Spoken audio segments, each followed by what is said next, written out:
goody, here it comes. Welcome to the Cinema Psycho Show. You are interested in the unknown, the mysterious, the unexplainable. That is why you are here. Oh my God, don't stop now! With your hosts, Brian, John, and Elaine. Welcome to the Cinema Psycho Show, the madhouse for film freaks and film fans of all types. I'm your host, Brian Kyneton, not joined today by my fellow co-hosts, John and Elaine Woolscroft, although we do have a pre-recorded interview that John will be diving into that you guys are all going to love. So we are on episode 154, and it's kind of a crazy time this time of the year, holidays and all such. So we basically wanted to, kind of ease into the holidays with a really cool interview that just popped up on our end. And John, who I've been calling him Johnny Hollywood, because if you've noticed, he tends to get a lot of these actors and get these interviews with these people, and it's phenomenal. So we, in lieu of having a normal episode, kind of coming off of our live show that we did on Candyman, as well as a couple of the Halloween stuff, we wanted to ease into the holiday season with a really cool treat. We have an interview today with Tom Atkins. He is a Pittsburgh-based actor. He's been in a lot of cult classic films. Now we're talking, he played Dr. Dan in Halloween 3. He was in Night of the Creeps. And he's if you see his face, you'll know exactly who he is. He's a cult. I consider him a kind of a cult actor. But really great guy all around. And John was lucky enough to get a really awesome interview with him. Tom goes through, his career, some of the work he's been doing, and then even gets into some of the advice he has for actors who, might want to break into the industry nowadays. Those things have definitely changed, but it's really an insightful interview. So I'm going to throw it over to John. But before that, I do want to get into a little bit of what our plans are for the holiday season we got coming up. For that, we've got some really awesome presents for you. For Thanksgiving, we're actually going to be going in and talking about one of my favorite Thanksgiving films, and that is Addams Family Values. You might be saying, well, what? That's not really a Thanksgiving movie. Well, yes, it is. And we're going to be diving into that in November, right towards the end of November. And then for December, we've got some really cool reviews. We're going to be talking about Batman Forever, which I hate. But John likes it to some degree, and Lane maybe likes it, maybe doesn't. So we're going to dive into Batman Forever. We're also going to dive into Jingle All the Way, the classic Arnold Schwarzenegger film. And then we're not going to have 4 episodes in December, but we're actually going to have a really awesome new thing that we've all talked about doing for quite some time. So for our last episode of this year and for December, we're going to do, and this is really cool, a watch along, so a commentary that you all can watch along with us to the perennial Christmas classic, Die Hard. Yep, that's right. So that's going to be a very long episode, so that's why we kind of figured, hey, we'll cut it back to 3 episodes in December and have that nice, really cool watch along. So once that Die Hard comes in, it's not a traditional episode. It's not really a review, but it's more or less just watching along with us as we follow John McClane in his, search for shoes and killing bad guys. So without further ado, I'm going to throw it to Johnny Hollywood with his awesome interview with the great Tom Atkins. Do you like the solar system? Yeah, it's quite cool, planets and stuff. Yeah, it's an honor here that we have film legend Tom Atkins sitting here. Now, I imagine if anybody's listening to this, you probably know who Tom is, but in case they don't, could you just give us a quick CV on your background here? Sure. Yeah. Pittsburgh is my hometown. I grew up here, born and raised, and went to New York and after the Navy and Duquesne University and worked, went to the American Academy up there for a year, got an agent, auditioned for a play, got the play, and I was off and run. That was it. And And then after 8 years in New York, I moved to L.A. because I couldn't afford the shack that I was renting in East Haven, Connecticut. So I went out to California to make some money and lived there 15 years. And then I moved back to Pittsburgh in the 80s, late 80s, and I've been here ever since. Gotcha. Yeah, so you didn't always want to be an actor. That wasn't like... I did not. No, I had no clue about being an actor. I never, although I was in a minstrel when I was a kid for the YMCA or junior high or something, and and that was silly and fun. And no, I never wanted to be an actor until I went in the Navy. This is not going to be a short podcast, so I'm a windy guy once I get going. And so I'm in the Navy on a destroyer out of Newport, Rhode Island for 2 years, and I was an enlisted man, and the officers lived way better than I did because I was an enlisted man. And they...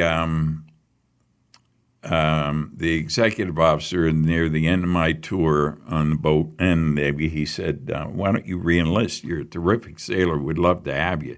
Make a career out of it. And I said, I'm going to. If I could live like you guys and get served breakfast and all your meals in the wardroom and have prettier uniforms than me, yeah. And the only reason is you went to college and I didn't, so I'm going. So I got out and went to Duquesne, majored in journalism, was dating a girl who was all wrapped up in the extracurricular theater group that Duquesne ran called the Red Maskers. So I wanted my share of her time, and she said, well, come on over here and do something, and we'll have more time together. I said, okay. So I went over and I was in William Saroyan's The Time of Your Life, and Sam Melly ran the program. He was had been in the Korean War and was turned into my mentor. I had a great time doing Krupp, the cop in the Time of Your Life. I have a little photograph that Sam's wife sent me. He died years ago, but he was a wonderful guy and steeped in theater. He was a Carnegie Tech grad, what it was called then, CMU now. But he thought I was just.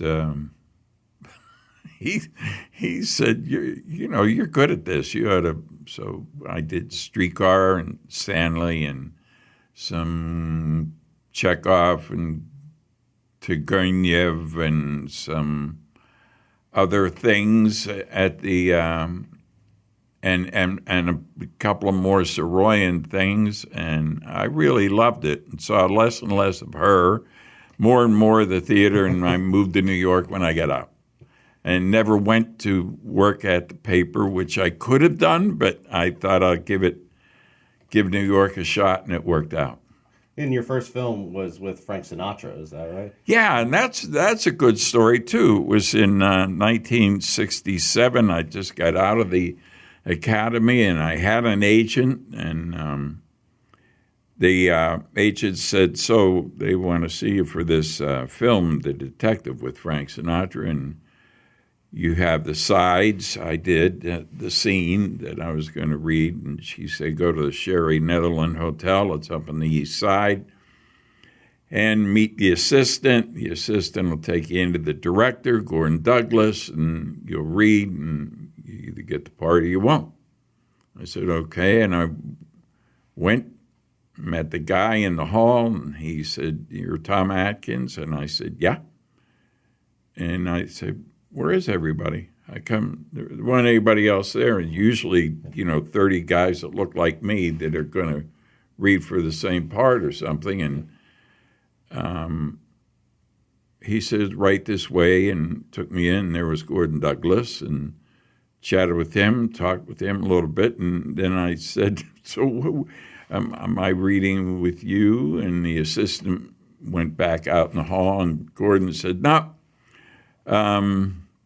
just a second. And he went over and knocked on the adjoining door, you know, how like they have in hotels, and knocked on it. Frank Sinatra walked in. I thought, holy mackerel, wow. And my jaw dropped, and Gordon said, Frank will read with you. And so we did, and it went good. And he tapped me on the shoulder and walked back out through the same door and said, nice job, kid, and left. And Douglas said, well, I could tell the way you got the part. It's your part. I said, great. He said, I have one question, though. When we shoot the scene, can you be as nervous as you were here? I said, yeah, sure. God, yes. Frank Sinatra. He said, great. That'll work then. And you should be nervous. You know, you shot a guy in a car and caused a race riot in New York, so your job is on the line. He's either going to fire you or, you know, get rid of you. He's the chief of D. So, yeah, it was great. Worked out. It was nice. We shot in New York and we shot in L.A. also. Yeah. And you had a pretty prolific career working with John Carpenter, either directly or indirectly. What was that like working with him in New York? And it seems like I had a prolific career with him, but it wasn't all that. It was 2 films, and he produced the third. But he was a big part of my life, and he really got me started in the horror genre. And he, I met him in whenever the original Halloween came out, whatever year that was, somewhere in the 70s, I think, 78 maybe, I don't know. And I was, Adrienne Barbeau has been a dear, dear friend forever, and I knew her from my, from New York. She was in the original company of Grease. She's an old pal. And she said, I'm dating this guy, Carpenter, and it's looking serious, and I want you to come and see this movie at the Directors Guild that he just made, Halloween, and let me know what you think, and let me know what you think of him, because you'll meet him. And I said, yeah, sure. So I went and I saw it, and I loved the movie. And people that I was with leaned across each other in front of me and said, we cannot let Adrienne marry this guy, because it's a terrible, scary, wonderful film. And they said, he is too weird. So, but she did marry him, and I met him that night and told him how wonderful I thought the film was, and we became social friends, and then he invited me to do The Fog, and that was that. And then Escape from New York and Halloween 3. And yeah. I went over to Homestead a couple of summers ago, my wife and I, to see his band. Okay. Him and his wife, Cody, are touring with a band, or were. I don't know that they still are, but they were all over the world. And they came to the Homestead, I think it's a Carnegie Library Music Hall, a really wonderful old venue in Homestead. So I got to chat with him after, and it was nice. I see him every once in a while at conventions, horror movie conventions. That thing happened at the Homestead music gig that my wife and I walked in and went to sit down, and it was maybe 10 minutes to curtain, 15, something like that, to the supposed start of the show. And all these people lined up, came up to me. Would you sign this? Could you sign this? I love you in this, and I love you in that. And could we have a picture taken with you? And finally, I'm thinking. I said, Jan, what time is it? She said, 5 after 8. I said, fuck. And I said, I'm sorry, folks, because if he's looking out through the curtain, he's going to be pissed if he's coming out here to play, and it's because of me that they're waiting. So I'm done. I'm sitting, and see you after. And it was a kick. It was fun. And it was great seeing him. He's a terrific guy and a wonderful director. Yeah. Did you ever see yourself being like a horror icon, being in those kind of like films, or was that just like you took what roles you could get when you started, and that's how the chips fell? That's exactly what it was. The second part of your quit. Yeah, it was a job. You know, they offered me a job, and it didn't matter to me what it was in. Only that the script seemed pretty good to me, and the roles were terrific, and it just went like that. I didn't seek it. I didn't, try to become a horror icon or anything. But after the first few, I thought I would like to be like Vincent Price. But I always admired him, but he and I are not the same, and I would never, ever be able to be like Vincent Price. He was much more gentlemanly and, refined than I am. Did you have any fear of like typecasting or anything of that nature? Like either as like a horror movie guy or a cop? Or... No. If anybody offered me a job and I liked the role in the script, I said yeah. And I never even thought about typecasting, though I have played a lot of cops and a fair number of bad guys, but a lot of cops. I was coming out of a sandwich shop in Peters Township a number of years ago. There's these 3 guys over on the side, sweatshirts and finishing sandwiches or something in the parking lot. One came over to me and he said, "You a cop?" I said, and they were of an age, they were in their maybe 60s, something like that. And I said, no, I'm not a cop. I played a lot of cops. I know you've played a lot of cops. You have. I just was wondering, were you a cop before you started playing cops? I said, no, I never was. But Dennis Farina was.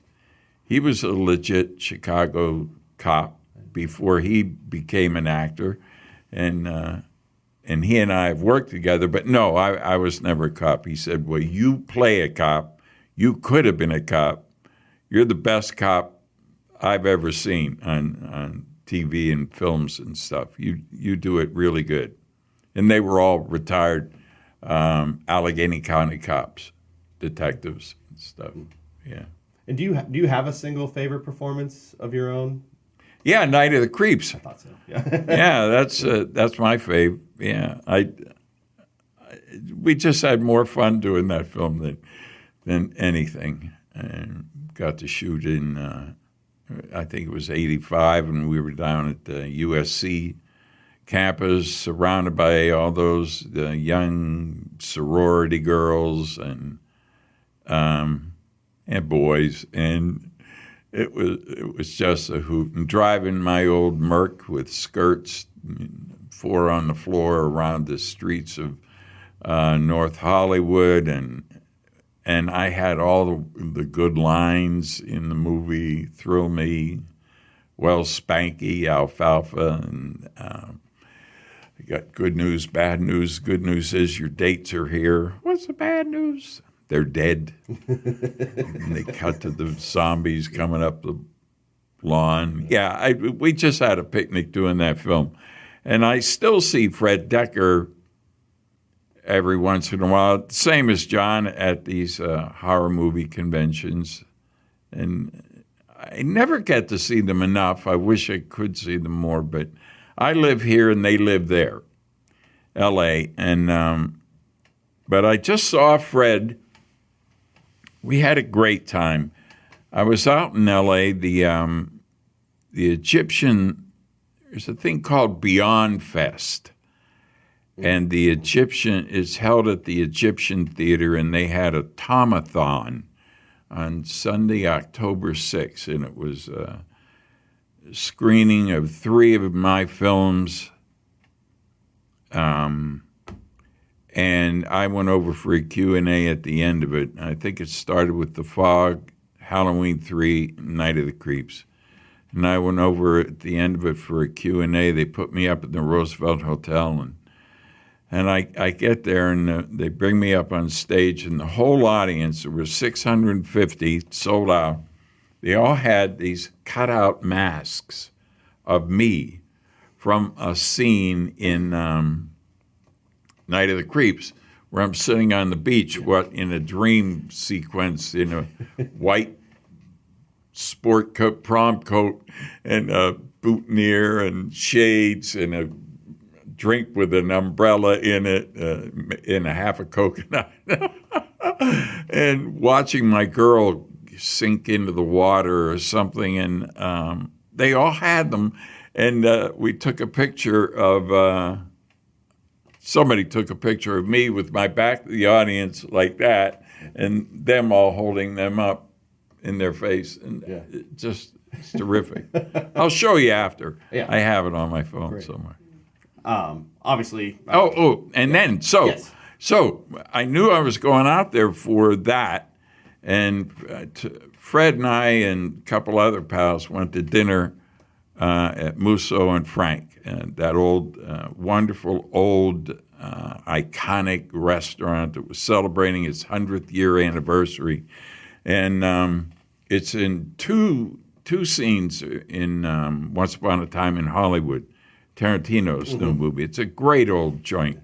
And we had dinner there. And then on the 9th of October, that was the 6th, Screenfest premiered Trick, a movie that I just did in upstate New York in March.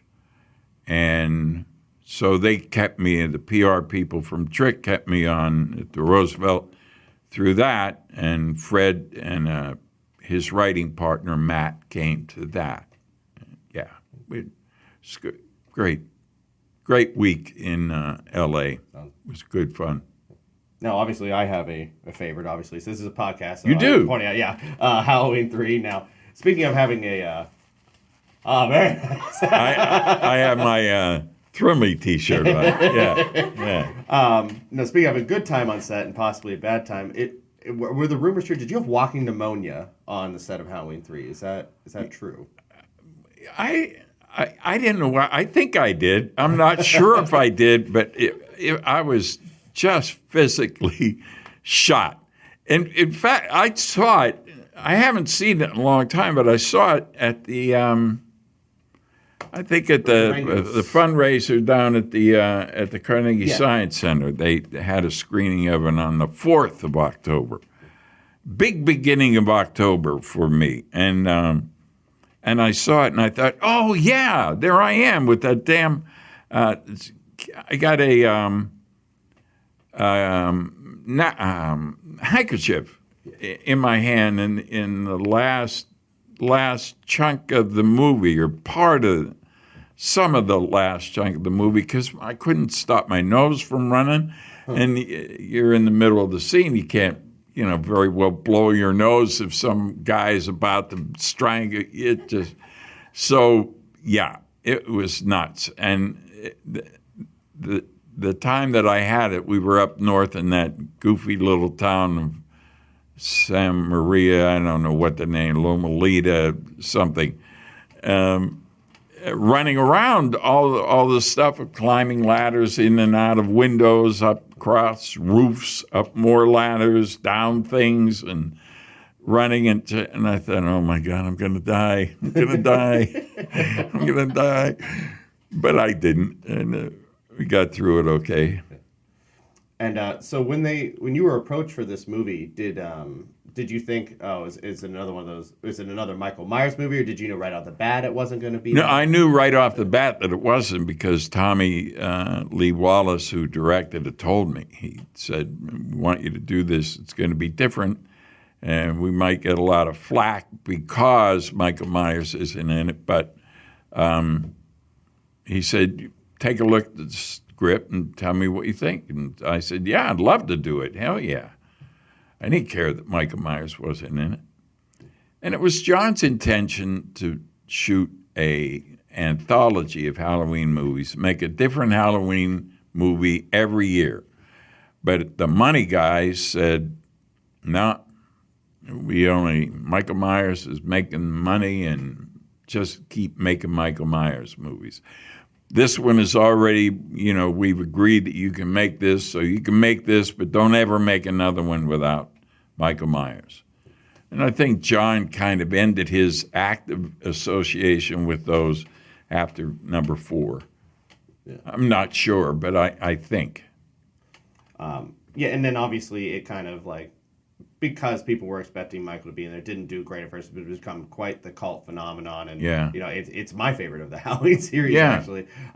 So is that like, when you go to conventions and stuff, is that the main thing people bring to you, or is it Night of the Creeps? Is it The Fog? Like, what do people put in front of you to sign the most? Like, or is it varied quite a bit?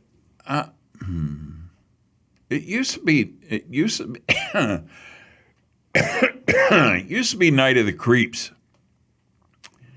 Now it's pretty even between Night of the Creeps and Halloween 3. And trailing behind, but not by a whole lot, are Creep Show. Yes. Yeah, Creep Show. And then Escape from New York and The Fog and the others. Yeah.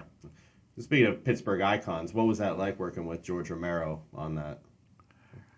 It was wonderful. I really miss George. He was such a lovely guy, just a terrific, wonderful guy. He was like a big bear.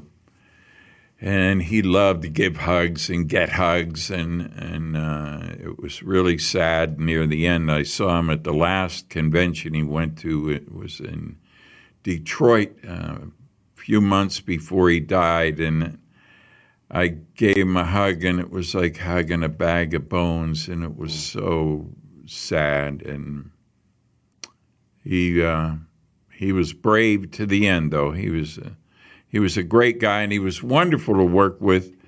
He just, he loved making scary movies. And he always had a message in them, though. They were always socially real. They meant something. They told a good story, and he was terrific. I loved working on Creepshow with him. It was my first with him, and we made 3 altogether, Creepshow, Bruiser, and 2 Evil Eyes. And so he was in L.A. with his wife, Christine, at the time. And he said, "So, do you like the script?" And I said, "Yeah, I do. Anything in there you want to do?" "Yeah, I would love to play Jordy, that guy who gets eaten by the swamp grass." And he said, "Well, I can't. Stephen King is going to play that." So, and he wrote it, him and I kind of wrote it. So I said, "Okay, so why am I here?" "Well, would you do me a big favor and play the dad at the beginning and the end, the wraparound, not in the heart of the movie, but the very beginning and the very end?" I said, "Sure." And then it was Stephen King's actual son, Joe, who played my son in that 2 scenes that I had with him. And Stephen King was so worried that I was going to hurt him because I had to slap him in the scene. And he hovered around. He never left the room until we wrapped out of that scene. he was there the whole time. And he kept saying, "You're not going to hurt him, are you, Tom? You're going to not really hit him, are you?" I said, "I am going to hit him, but I'm barely going to brush him with my fingers, and they'll put a sound in later that'll make it sound like a real crack, a slap." And he said, okay. But that didn't assuage him. He stayed until the end. Yeah. And now Joe is 40-something and writing novels just like his dad. Yeah. That's pretty great. So I saw on doing the research on IMDb, like, tons and tons of acting credits. I didn't see anything in terms of, like, anything behind the camera. Did you ever have any interest of getting behind the lens in any way, shape, or form? Or do you just like being an actor? Yeah, no. I like being an actor. I never had any desire. Maybe I would have had I been in a series that ran long enough that they would have said, "Tom, you direct this one." Yeah. But that never happened. So I love the acting part of it, and as long as they keep hiring me to go and do that, I'll happily do it. And then obviously, as you mentioned, you came back to Pittsburgh, and it seems like Pittsburgh calls back all of its children to some degree. And then you've done so many iconic theater roles here. You were in Macbeth and Christmas Carol, and yeah. And obviously The Chief. So you talk about some of those performances and being back here and doing theater in Pittsburgh. Yeah, sure. Yeah, I've always done a lot of theater. I started in theater and in New York on Broadway. My first job was on Broadway, and second job on Broadway, and then off Broadway, and then Long Wharf Theater in East Haven, Connecticut, where I worked for 6 years, and I loved that. That was my halcyon days, my salad days, my sow your wild oats days. They were wonderful up there. And so they're like any regional theater anywhere else. It's a Long Wharf, though. It's a good theater, and it's 450 seats, and they run September into May or June.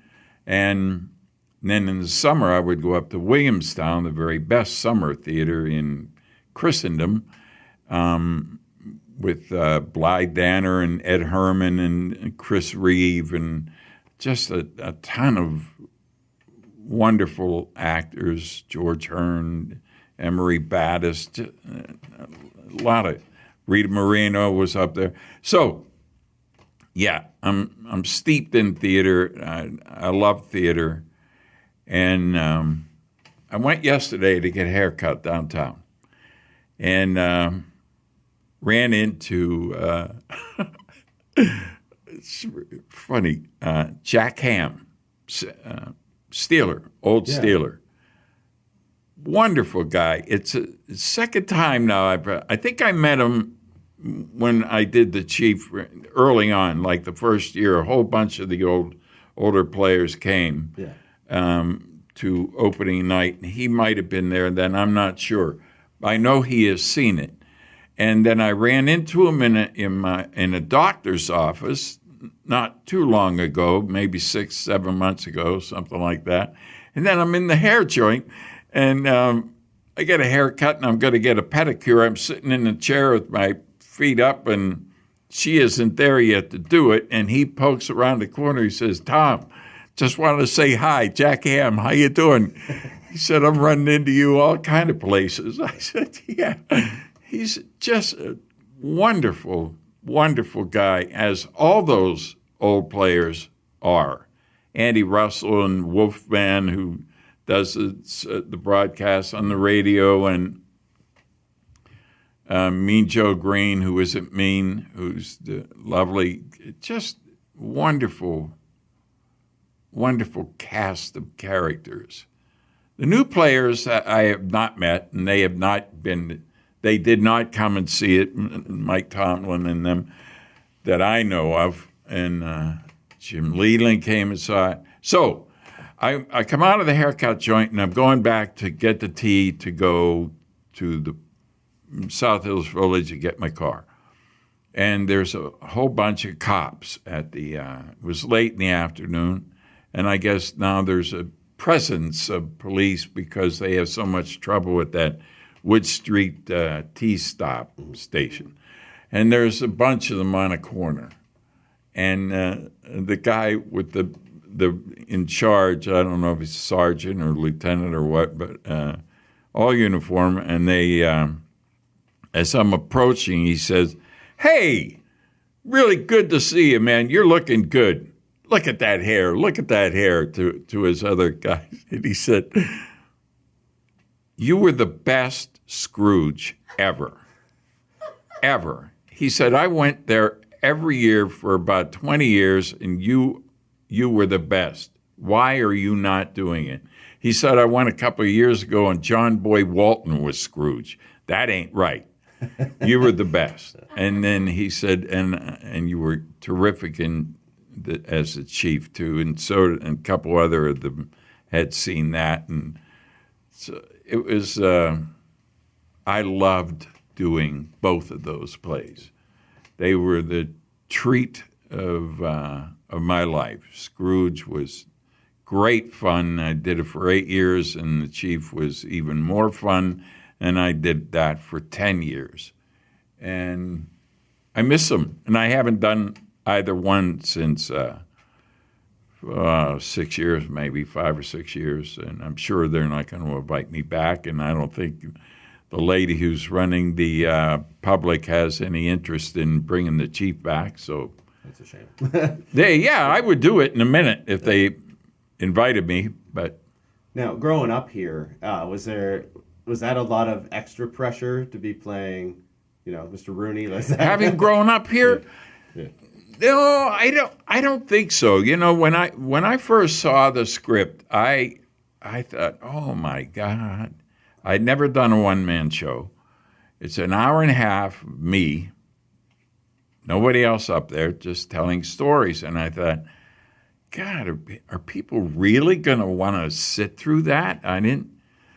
So Ted said, I think we want to do this, Tom, and they wrote it with you in mind to play it. And so come on down. We're going to read it in the room, and we'll have, the writers will be there and some other people. And so I did, and I took my son along. And I think he was maybe 12, 13 then, something like that.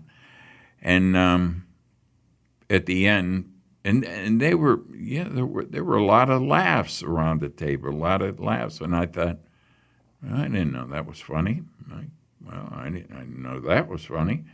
But I'm reading it, and they're laughing, and I'm thinking, wow. Is it just because they're from theater and they, is a real audience going to laugh at it? And we got out of there after, and Taylor said, I said, so what'd you think? And he said, my boy. And he said, oh, I think it's really good, Dad. You should do it. You should do it. Yeah, it's really good. And I said, okay, there you go. And we did, and it worked out great. And it was really good. It was wonderful. And after the first year, then it just became a total joy to do it because the words all came back easy, and it just kept getting richer and better. Although nothing changed, the script was all the same, the words were all the same. Here's my favorite story about that. I told Jack this yesterday, and told other people a number of times. But Dan Rooney came, him and his wife, Patricia, came every year. Every single year, even when he was ambassador, he found a way. He came back when he was over in Ireland. He came back to see one night of the Chief for every year that we did it. And Becky Rickard, who was the outreach woman at the theater, was standing next to Dan and Pat about the 6th year in, and said to him, asked him, Mr. Rooney, why do you come every year? It's the same play, the same actors, same words. Nothing changes. And he said, it's the one night out of the year that I get to spend with my dad. And his dad was dead so long, and I just fell apart when she told me that. And she fell apart when she asked him, and he answered that. It was so touching. Yeah, it was really moving. And that's so look, hey, I want to tell you, you grew up in Edinburgh, and you both went to Edinburgh. I went to Edinburgh one time because while I was still in the Navy, and I told that executive officer I want to go to college, and so he said, well, okay, I'll help you write letters. And I said, you got to write letters? Oh, yeah, sure. I'll help you write letters, and you can send them out. So he said, where do you want to apply? And I said, I guess I was raised Methodist. I said, every school up and down 19 around Pittsburgh, north of Pittsburgh, around Pittsburgh. So he wrote to Clarion, and he wrote to Edinburgh, and he wrote to, Grove City, and some other little Presby school up the road. He wrote to a bunch of them. And they all wrote back and said, no, your high school grades were so awful, we couldn't possibly invite you to come here. And this was 1960. So I said, how about Duquesne? He said, okay, sure. He wrote to Duquesne, and Duquesne said, if you could pass the SAT and you have the money, come on down. That's all. They didn't care about high school so that's where I ended up going. But I had to study algebra to pass the SAT. And I went, a girl that I was really keen on, Loretta Boyle from St. Kenny's High School. She was going to Edinburgh. So I went up to Edinburgh and lay in the grass with her as she tutored me in algebra for a weekend. Huh. And that was, and it helped. Got me in. It got me through Duquesne. Yeah. And while I was at Duquesne, Sam Melly, the guy who ran the Red Maskers, he said they're having a kind of a reading thing at Clarion, and I want you to come and read. I said, yeah, sure. So he got this another Soroyan thing, as what the hell was it? Might have been from the time of your life. It's when somebody takes his little brother Lionel to the library and shows him books, and then opens a book and shows him words and letters, and it's. I think it is in the time of your life, and I think that scene or part of it might be in the movie. I'm not sure, but it's no, it's not the time of your life. It's a different one. Anyway, we went to Clarion and we had a reading, and it was fun. There was a lot of other colleges from around that went for that thing. I don't know what it was, but. When you say lying in the grass in Edinburgh, I'm assuming it was one of 3 months that we didn't have snow at the time. Oh, yeah, up there, yeah. Up there. Well, no, this was in the summer. Yeah. Or late summer. Yeah, it had to be. Had to be. She was still in school, I guess it was, and I had just got out of the Navy and went up there and studied the algebra so I could pass the SAT. And so is there a big difference between theater acting and film acting? And do you have a preference for one over the other? I prefer film now. I'm old. I'm of an age. Theater is way too much work for way too little money. Unless you're playing the lead in a musical on Broadway, a smash hit musical, then you're making a lot of money. But if you're not, and you're at the public or any regional theater around the country, you're kind of eking it out. And that's not enough for me. So anymore. And it became not enough for me halfway through that's why I moved to L.A., Although when I came back here, I didn't care, and I loved doing all the theater that I did here from 75 and his thaneness to the Chief and Scrooge and all the years in between. But yeah, I prefer film. And I'm going to say, if some people don't think advertising works, I ended up going to see you as Scrooge because I was driving downtown and a bus came by with your face right on the side. Oh, of it. really? Tom Atkins as Scrooge, Pittsburgh's own. Yeah, I was like, I gotta go check that out. So the bus advertising. Yeah. Right there. And it was fun, wasn't it? Oh yeah, it was fun. Yeah. I loved waking up after the scary scene at the graveyard, and then I fall down in a swoon or I don't know what, and go to sleep, and then they all come out. The whole cast comes out, and they sing, "Holly and the Ivy." Da da da da da, in this beautiful harmony, and it's so sweet and soft. And I'm laying there thinking, "Oh my God! When I wake up, I got to jump around and dance, and I'm exhausted. I'm so tired. I just want to go home, but I got to act goofy and have fun and be redeemed, and then that would happen." Yeah, I just loved doing that. Scrooge, it was great fun.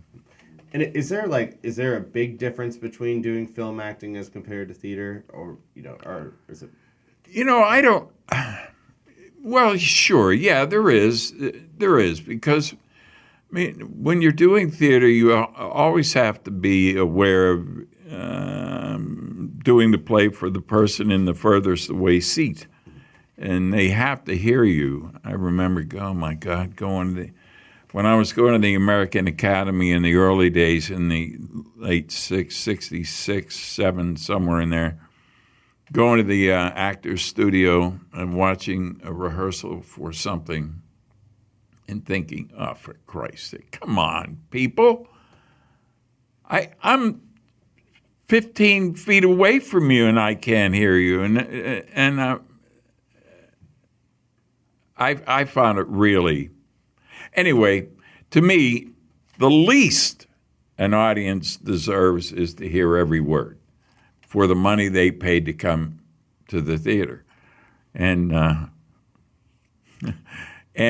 But for doing a film, you can't do that. And there are moments, and you learn it quickly doing it, that when they're shooting The Master and it's the whole room and they're shooting both, just a broad shot to include everybody in this sequence that they're going to shoot. You could be big and do, whatever you're doing, but then it starts moving in, and they do over the shoulder on him, his shoulder on you, and then it gets, if it's warranted, it gets even tighter on you, and it's just that much. You're from your neck to your hairline, and it's all eyes and mouth, and You cannot be big there. You have to be as intense big as you want, but you cannot talk real loud because it won't make any sense. Right. Yeah. So there is a difference, but you learn it doing it, and it's and I love film work. I love doing film. Here's the thing you don't know, I bet, is that I was working on a film called The Collected, and it went kaput. It's the first time in 52 years making my living as an actor, it disappeared because of we shot the ending of the movie in the 20s, the end of September. We shot the ending of the movie. And then I came back here for the thing at the Carnegie Science and the stuff in L.A. and then the thing at Birmingham. And I was supposed to go back and do the rest of the movie. They were continuing shooting, but my part was going to wait until after I was done doing my travels.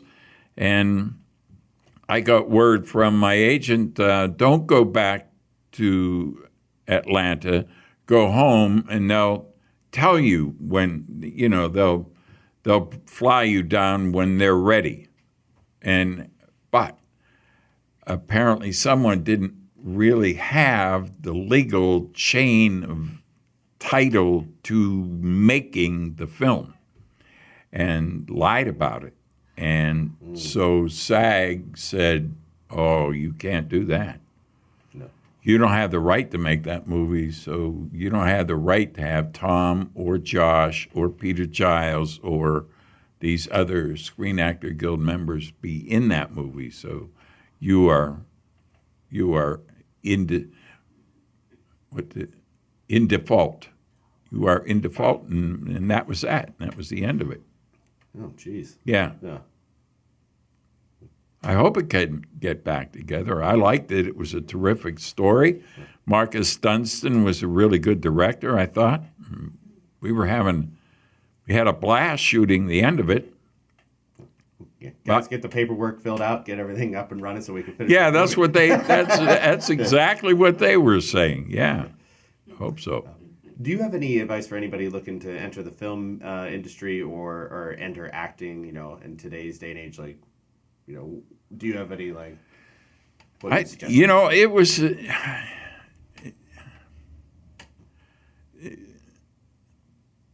Okay, this is the truth. When I went into it, I was so naive, being a Pittsburgh boy, that it never occurred to me that it wouldn't work out. And it did work out, and it was great. My poor dad, he kept saying, oh, my God, why do you want to do that? You'll never know where your next job's going to come from, your next paycheck. I can get you a job down J&L Steel. You can work there, and now I'm going. And it all worked out great. And J&L Steel went belly up, and my dad never lived to retire from there, and it was so the whole industry died. Mine flourished, and I've had a wonderful life, 52 years. Today, and when people would ask me that, any advice for new aspiring actors, then I would say move to New York or move to L.A. One of the two. That's where the center of the industry is. But now I'm not sure about that anymore. I mean, they are still the center of theater. Is certainly New York, and film is still L.A. But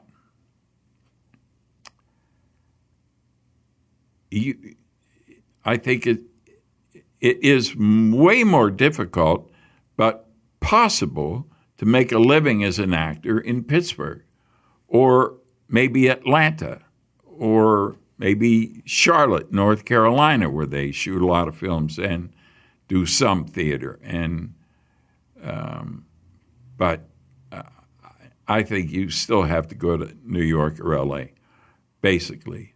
But the hardest part of it is now there are so many people and so many venues out there with all this streaming stuff and cable network and so many productions constantly going on, which is great. I mean, a lot more chances for work, but you have to have an agent, and they are really hard to come by, and they are. It's really weird. It's like they won't see you unless you're actually already doing a professional show somewhere. Yeah, it's complicated, difficult, but I've always thought perseverance is 90% of the whole thing. And if you really want to do it, you will find a way to do it, and you cannot quit. Did you get the final channel turned off? Yes. Yeah. Yes, we saved all of the children of the world. You will be happy to know. And we were quite relieved ourselves to know that that final channel went off and all of the children were saved. Yes. Yes, they were. This is Halloween 3, folks, that we're talking about. Stop it! So with all these Halloween, they're making all these ones now. Like, when do we get Halloween 3 too? That's what I want to, I want to follow up on that. I don't know. Would you be on board if they? Oh yeah, I'm on board for anything. Fred Dekker has often talked about doing another Night of the Creeps with the same cast because we're all still alive so far. So far, we're all still kicking, and we see each other every once in a while at conventions. And he still talks about doing that. And although I guess nobody has ponied up the money to do it yet, so I don't know if that'll happen. And Halloween 3 too, I don't know. I'm sure Tommy Lee would jump on it, and I would be happy to do it. And Stacy Nelkin, well, she ended up badly in Halloween 3, but God, if she was a robot, she could come back and maybe be redeemed and not be a robot anymore. I don't know. Anything could happen in a horror movie. Right? Yeah. Yeah.